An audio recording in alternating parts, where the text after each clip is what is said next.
Yeah, I know, it's old, but bear with me here. Today we'll be going back 3 years in time to when technology was simpler, and this little guy was the best budget phone ever. Hey guys, it's Wired, and welcome to Time Machine, Motorola Moto G 2013. In this video, we'll be checking out how this device aged over the last 3 years, and if it's still worth using and or buying. The first generation Motorola Moto G was released in early November 2013. At the time, it was hailed as a solid all-around phone for a very competitive price. Being $199 for the 16GB model, it was fairly attractive to the general public. At this point in time, Motorola has released a third generation Moto G, which is a vast improvement over the previous two models, while maintaining a relatively similar price. So this phone doesn't exactly have as much appeal to buyers now as it did 3 years ago. However, for the people like me that still use this phone, it's still up and kicking, albeit weaker than before. As far as the spec sheet goes, this phone's rocking a Qualcomm Snapdragon 400 processor, which has held up quite well for me so far aside from the occasional freeze or complete temporary meltdown.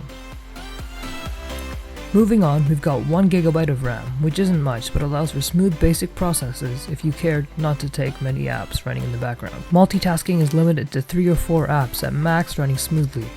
After that, everything starts slowing down. We've got 8GB and 16GB options, which aren't fantastic, but they get the job done if you're careful. The battery clocks in at 2020 mAh, which lasts me around a full day of normal use and a surprisingly long time idle. I've left it alone for around 5 days at 100% and come back to something around 90%. Pretty impressive since its battery drains fairly quickly under normal use. If I browse heavily or play practically any game for more than 10 to 15 minutes, the battery begins to drop quite rapidly. Speaking of gaming, the display on this guy is actually fairly decent. A 4.5-inch 720 IPS panel, which would allow for some nice high-res games if the device could handle it, which it can't. Another minus point, after heavy browsing, a lot of gaming, or any other intense activity, this phone gets hot. Not warm, hot. Both the screen and the back almost get painful to the touch. Not cool. Pun intended.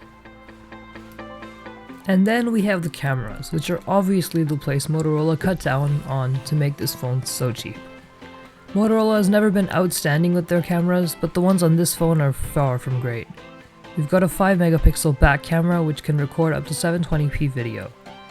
In normal lighting it's alright, but get into brighter or darker environments and performance just drops.